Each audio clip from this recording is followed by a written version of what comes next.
நான் சான்ஸ் கேட்டு எங்கேயுமே பெருசா போக மாட்டேன். அவரே வாழ்க்கை சக்கரம் வேலை கிடைச்சிச்சுலாம் பார்த்துட்டு தான் அவர் தான் நடிக்க கூப்பிட்டாரு. போய் சான்ஸ் கேட்கறது தப்புன்னு நான் நினைக்கல. அவங்க குடுத்துட்டாங்கனாக்க என்னால மறுக்க முடியாத ஒரு மாரி மனசு கஷ்டப்படுங்கிறனால, அந்த மாரி இறைவன் எனக்கு அந்த வாய்ப்பு ஏற்படுத்தல. இப்ப நானும் நீங்களுமே நல்ல நெருங்கின நட்பு. நீங்க பாரதி ராஜா கிட்ட எனக்கு பத்தி இது சொல்லுங்க சார்னோ, அல்லது அவர் பண்ற படங்கள்ல எனக்கு ஏதாவது கேரக்டர் வாங்கி குடுனோ, இன்னும் சொல்ல போனா சுஹாசினிய நான் தான் வந்து அறிமுகமாகறதுக்கே நான் தான் காரணம்.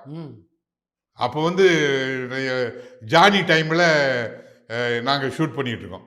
அப்போ அசோக் குமாரோட அசிஸ்டன்ட் சுஹாசினி. அப்ப நடிக்க வரல. அப்போ வந்து மோகன் வந்து புக் பண்ணி பாங்கு உணவுல படுக்க வச்சுட்டு இருக்காங்க. ஹீரோயின் புக் ஆகல. நெஞ்சது கல்லாதேவுக்கு. பொண்ணு தேடிக்கிட்டே இருக்காங்க. பாம்பே பொண்ணு, அந்த பொண்ணு, இந்த பொண்ணுலாம் வந்து வந்து பார்த்துட்டு இருக்காங்க. மகேந்திரன் ஒத்துக்கல, கௌரி செட்டியாரும் பிடிக்கல, அப்படி மாறி மாறி போயிட்டு இருக்கு.